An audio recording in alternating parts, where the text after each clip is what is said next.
Did you know that dictatorship is the norm for world government? That from the beginning of time, there's pharaohs, Caesars, Kaisers, sultans, and czars, and what's rare is people experimenting in ruling themselves without a dictator.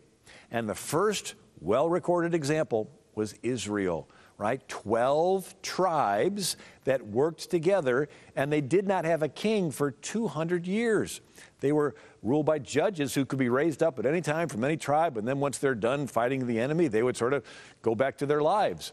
But Greece, Athens, had the Lycian League and 23 different city-states that worked together, and one was not more powerful than another, but a guy named Philip sent his people in. They began to have speeches, and they began to talk to people into giving up their freedom, especially in times of emergency, and he ended up becoming a tyrant. And so James Warren is one of the people talked about in the book, The American Minute. James Warren talks about that's happening in America. We got 13 different colonies, and the effort is to try to get them to give up their freedoms to create this federal government. His fear was that the federal government didn't put enough limits to prevent a dictator from coming about.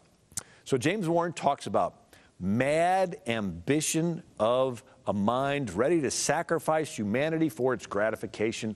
Forbid it, heaven. James Warren warned further.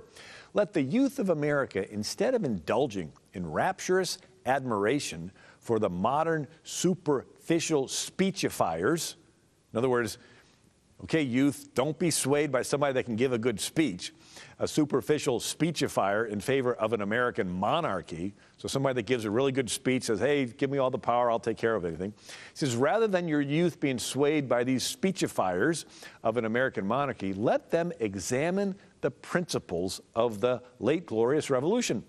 And before they embrace the chains of servitude, let them scrutinize if their pride will suffer them to lick the hand of the despotic master.